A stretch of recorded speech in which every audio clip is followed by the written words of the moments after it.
Hello and welcome to another session of 5 Questions with your Classical Educator. Today we have Father Nicholas Hubbard, and he is offering a very interesting class. He has a background in finance, and of course, he is an Orthodox priest, and he's going to be offering a class called St. John Chrysostom and Financial Wisdom. We're really excited about this offering. It is for upper school, and there is going to be also an adult class in the evenings on the same material and a semester only.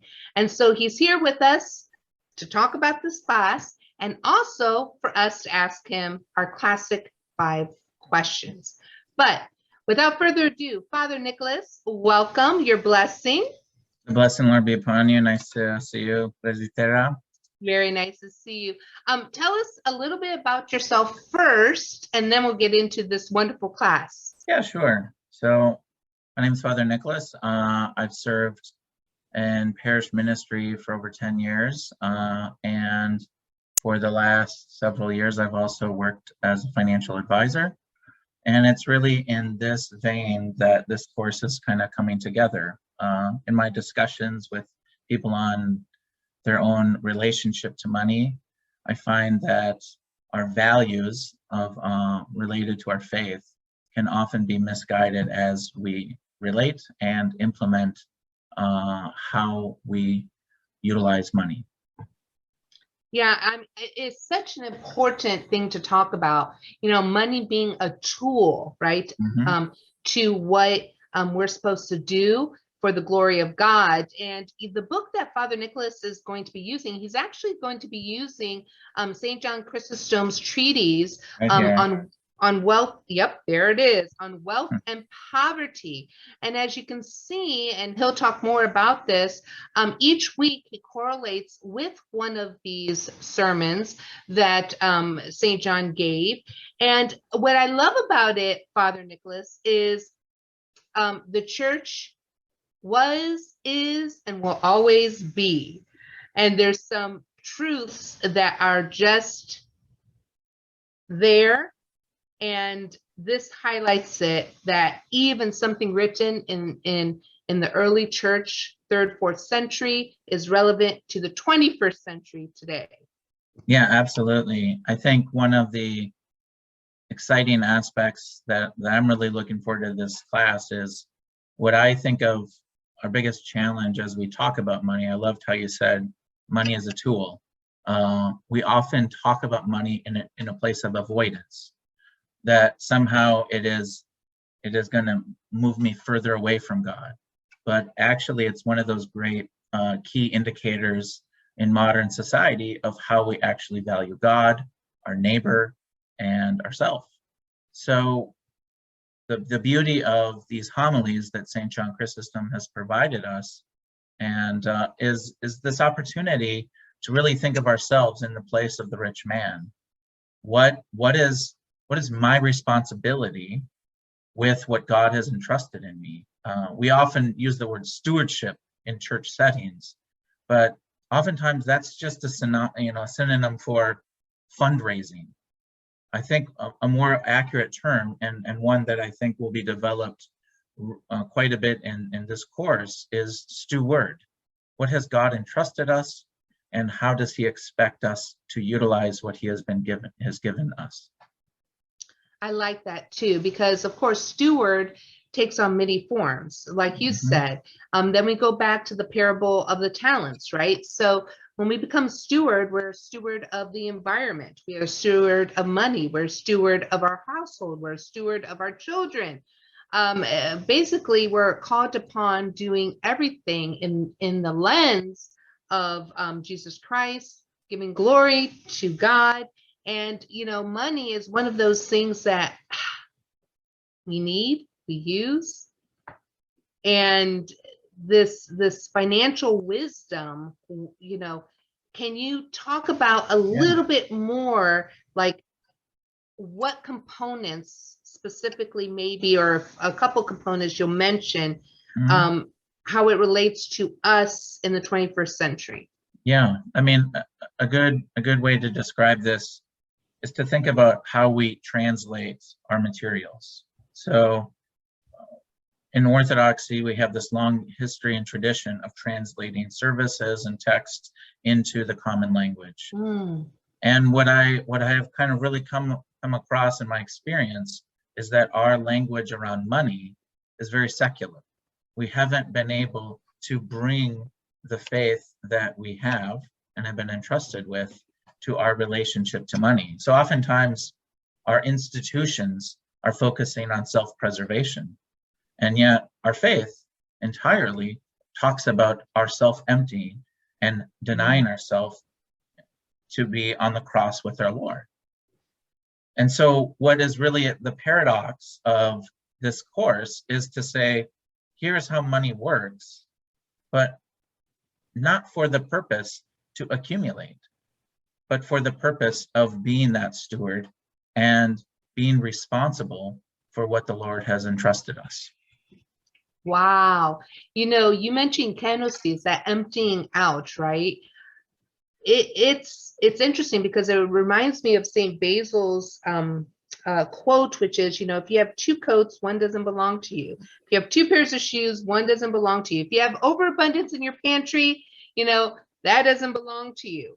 And, you know, this kenosis of instead of gravitating to, I want more, to, I have, and I should share. Yeah, I think that's a really great example. And the term that comes to mind when I hear that is contentment. We don't really talk about contentment in a way. We talk about very similar conversations in church settings about growth and more and abundance, bigger churches, more people, bigger budgets, right?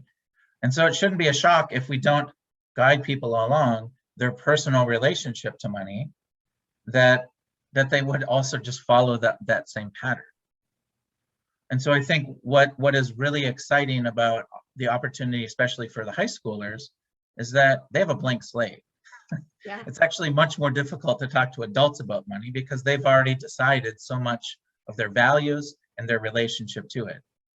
High schoolers still have the opportunity to engage in healthier ways and develop that as they are given more and more responsibility. Yeah, I like that you say that, and especially for upper school, you know, they're at that age that they're going to be going off to college, probably have a part-time job. What does that mean? What does that look like? And especially when it comes to college, I know you have a nice background in how do you save for college for students, and, you know, borrowing and the debt management of that. And so, you know, all these components that, you know, I see here are definitely relevant to what is going on today in our society, because, you know, paying for college is a huge question mark for students, for families, on how they can do that. Yeah, and I mean, so a way to think about this is just one little nugget. As we weave through the homilies of St. John Chrysostom, we're also going to be exploring some basic principles that are throughout Scripture and throughout our tradition. We can find church fathers and even more modern saints that talk about this all the time. But I'll give you one example, the tithe. When we often talk about the tithe in church, we see it as a number, 10%, right? But we don't say which 10%. We don't say that the tithe is connected in the Old Testament to the first fruits that we have produced, because we are giving back to the Lord. So when we create our budgets, we oftentimes say, well, I have my house payments, I have my debt, I have my cars, and so on and so forth.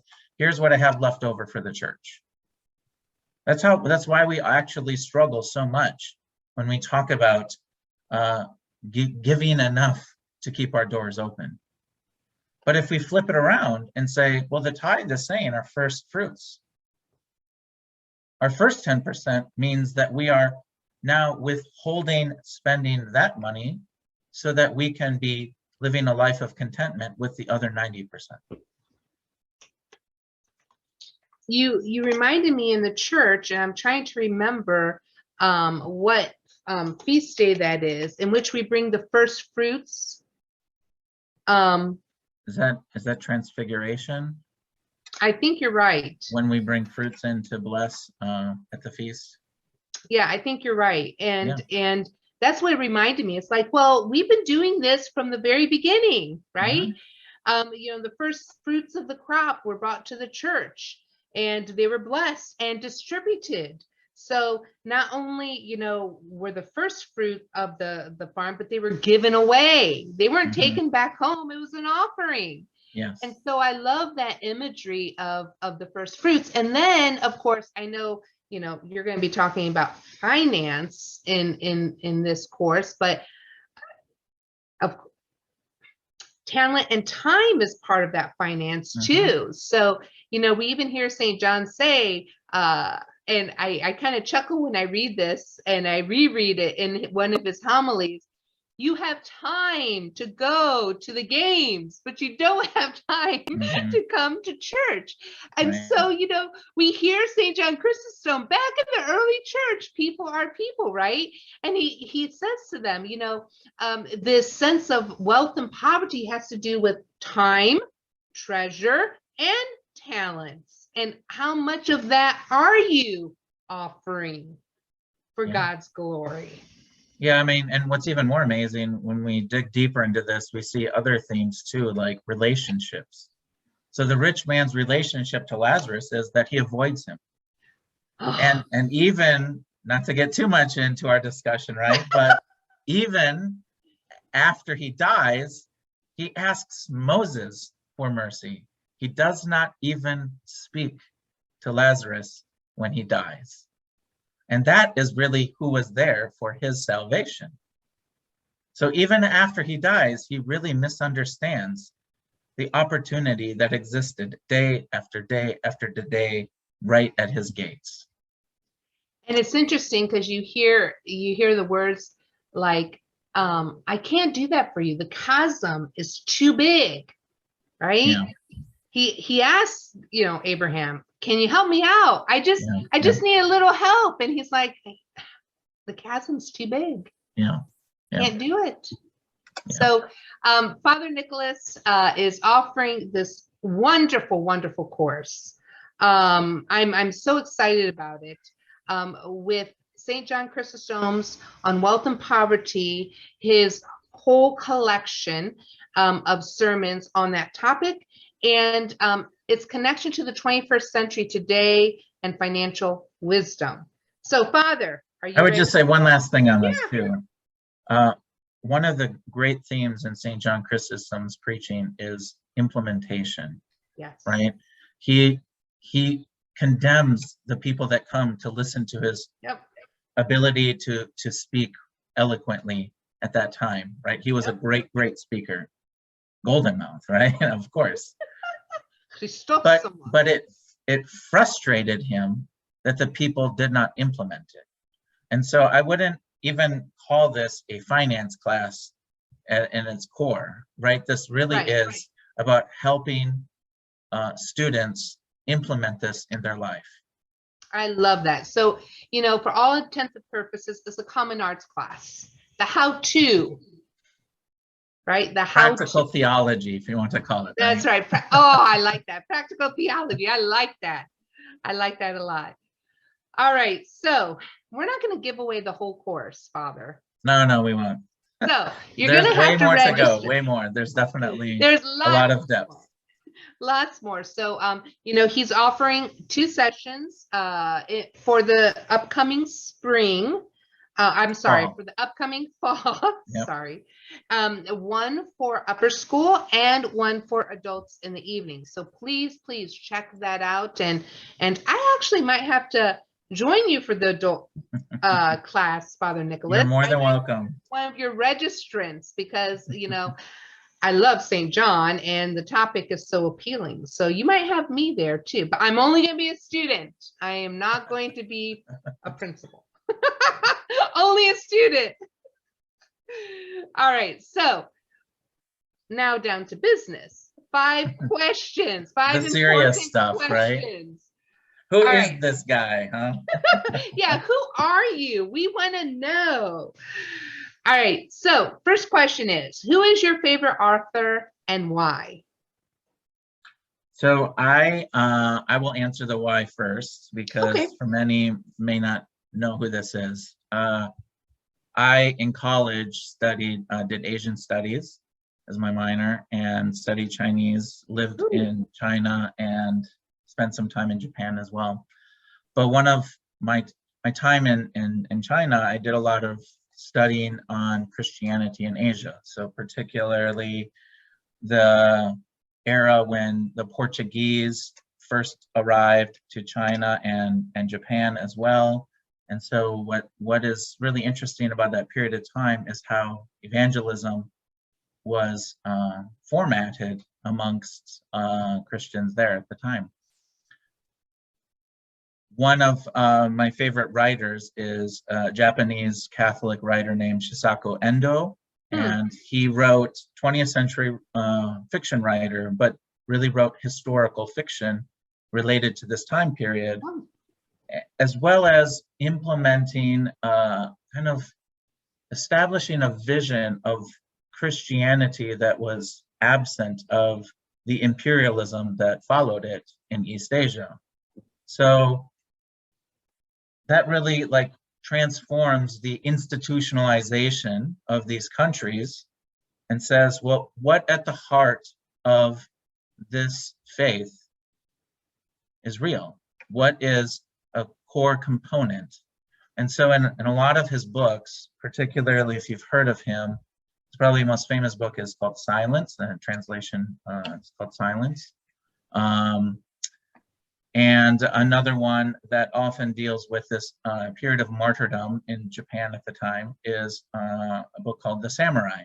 And both of these books deal with this persecution after Japanese Christians started converting to how do you deal with the core principle of the cross?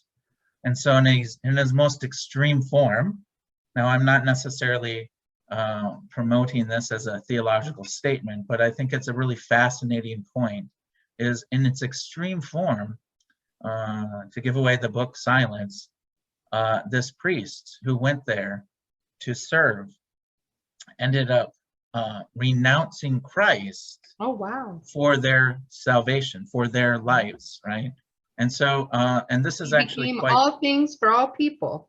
Yes, and so what's so fascinating about this is when I first became introduced to Orthodoxy in high school, what really kind of pushed me over the edge so that I knew that I found my home was from the Philokalia. St. Maximus had these, what were called centuries on love. And in one of these very short statements was a statement related to Romans 9, and I'll even read it to you here, pull it up. St. Paul says this: I could wish that myself were cut off from Christ for my brethren, my kinsmen, according to the flesh. And St. Maximus says, this is how the saints live. That in such extreme paradox, can we somehow go to such a degree that we are willing to sacrifice our entire life in Christ? And maybe that looks more like the institutions, the roles and responsibility, the titles, for the sake of others. And I think that this kind of engagement with individuals is one that is extreme, paradoxical, and don't ask me to do a course on this, because honestly, people have been arguing over this ending for decades now. I love that. I really do love that. I'm familiar with the Samurai, but I'm gonna have to look up Silence. Yes. Thank you. Yes. All right. Question number 2. What is your favorite quote? So I don't know if I have a favorite quote like of all time, but in the vein of this course and some other conversations that I've been having around money, we really kind of continue to work on this idea of virtue. I mean, certainly Mm. from a classical perspective, this is at the core of educational principles in classical education.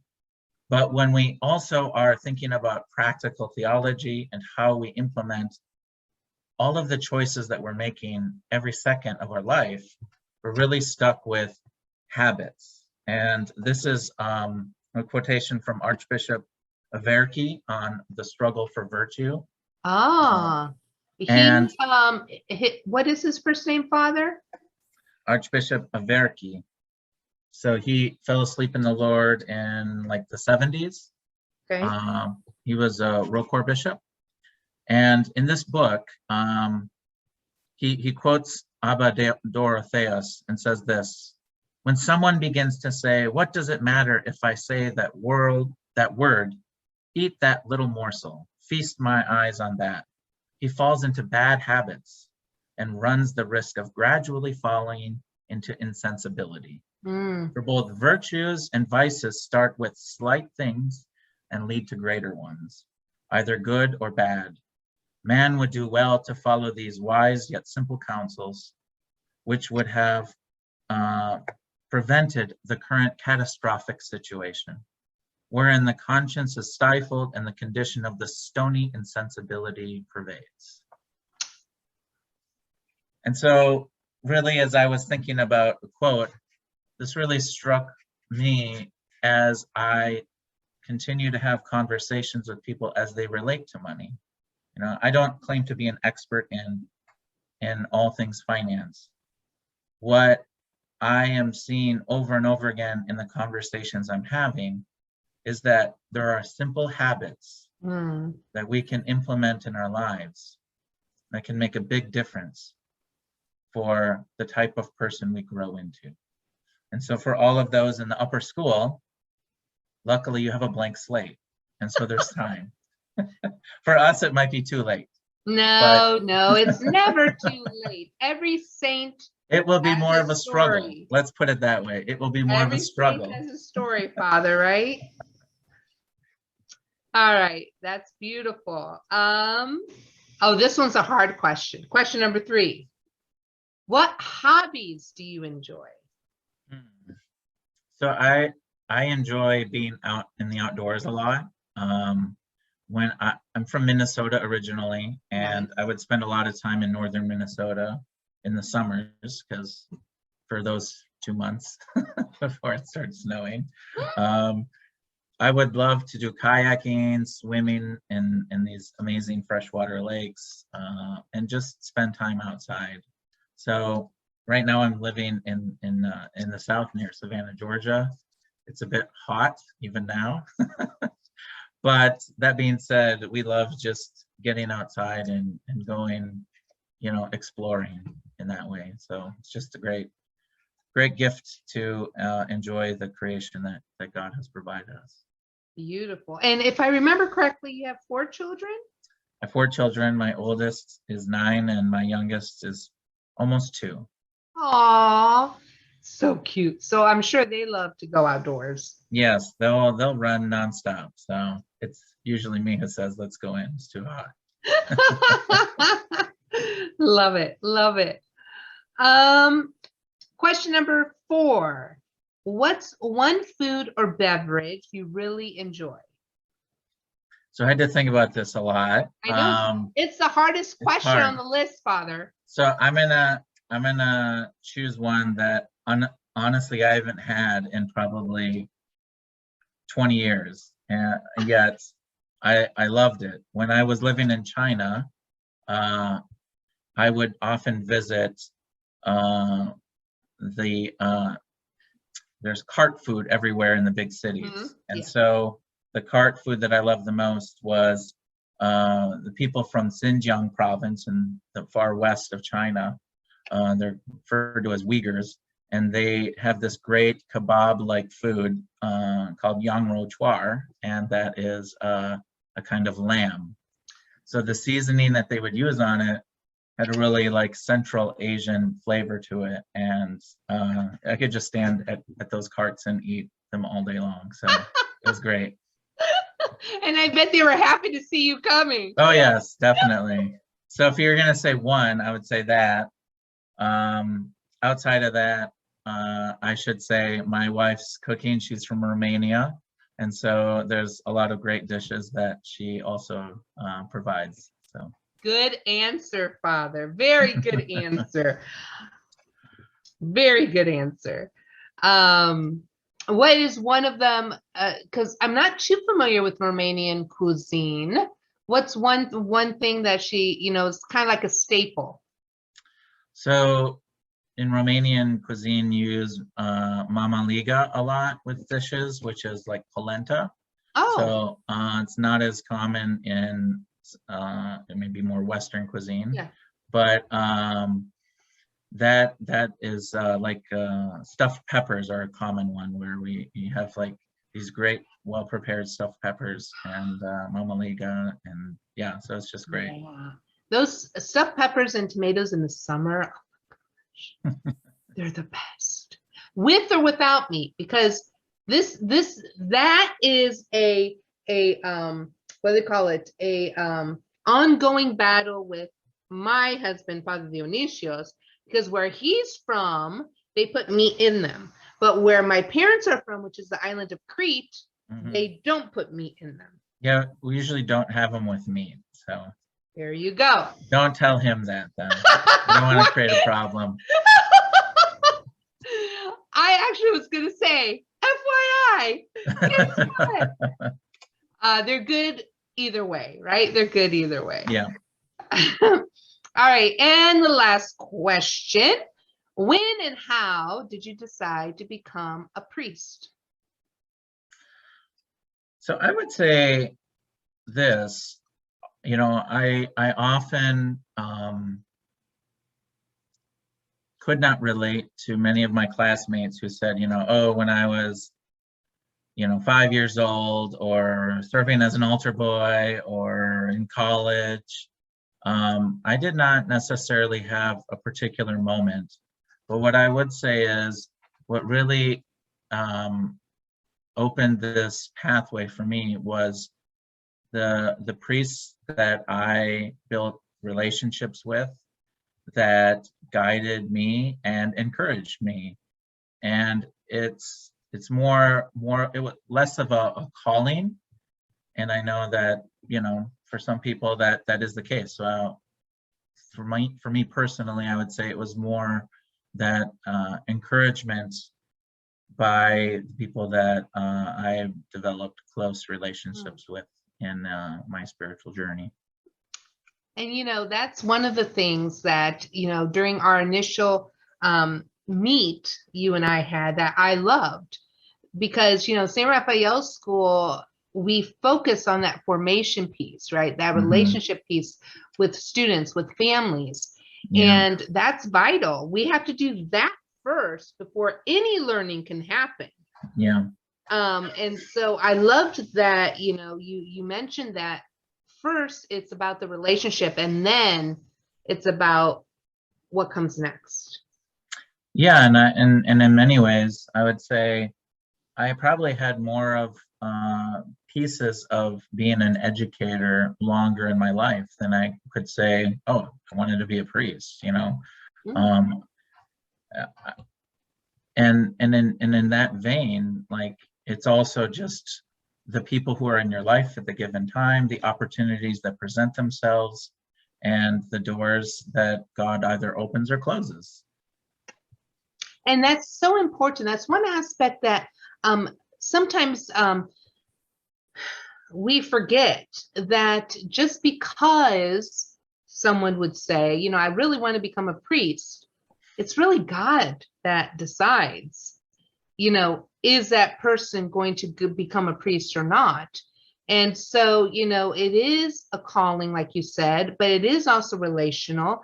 And in the end, it's that relationship with God, and where we come back full circle now. Yeah. Your time, talents, and treasure is going to be used for His glory. Yeah. And to be honest, I almost, it's been 11 years now as a priest that I've been ordained. I would have never have envisioned my path to look the way it did. But I'm also a different person because of that, because of those experiences. And I think that's where, you know, we often can lose sight or lose hope of seeing a simple plan that's 1 + 1 = 2. And in a world that is becoming ever more complex, we actually need those relationships more than ever. And it really is about developing those opportunities for students so they don't feel isolated. They don't have the same people. When I first converted, I was in one of the largest OCA churches as a layperson, and yet I've only ever served in much smaller communities. And just that alone, I think, you know, begs the question, what do we expect in our churches, in our parishes? And I think what oftentimes we expect may not even be available. So then how do we utilize resources like St. Raphael to say, here's an opportunity to fill those gaps that you kind of maybe were looking for? And, you know, let's say you're, you know, as a parent, your kids' friends who go to a large Catholic school or a large Catholic parish or a Protestant parish, and they might have those resources and programs and other things, ministries. Well, that's okay, because we can find those opportunities within the church, particularly with the opportunities that technology provides today to do these things. Yeah, and you highlighted something that I wanted to remember, and I'm so glad you said something, because now I did remember, which is, you know, this class on St. John Chrysostom and financial wisdom. Of course, St. Raphael School is a school within a school, and of course, the overarching academy is Scholae Academy. But this is early church fathers, so it doesn't matter what tradition, Christian tradition, you come from within Scholae Academy. This class would be perfect for your upper school students, because we all follow the Nicene Creed. Every tradition follows that creed that is highlighted or focused on by our instructors. Of course, we take students from every single type of tradition, whether it's Christian or not, but this would be a good class regardless of the tradition. Yeah, no, I don't see any problem with students who are coming from a non-Orthodox background to find real value in this.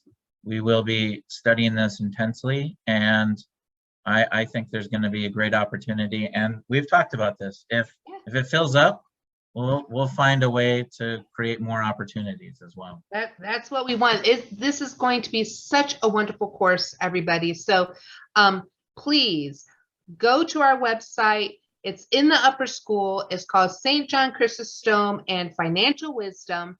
And take a look at the syllabus. Of course, Father Nicholas Hubbard, as we have already said, not only does he have the background in finance, but also as an Orthodox priest, he's able to help navigate and guide us and kind of like bring together those time, talent, treasures that we hear about that we're supposed to be doing as Orthodox Christians or any denomination in the world to glorify God. And so, Father, I am so excited, and I'm serious. You will see me. If I can fit into my schedule, you will see me at the adult class, because I find the topic so illuminating, and there's always something to learn. And so I'm going to come as a student to learn. Father, do you have any last comments before we close? I would say this. A common theme in the conversations I have with people as it relates to financial planning is that people recognize the value, but it's always tomorrow. We don't always prioritize it, and so it's kind of pushed to the future. But then the future never comes, and we don't actually ever address it.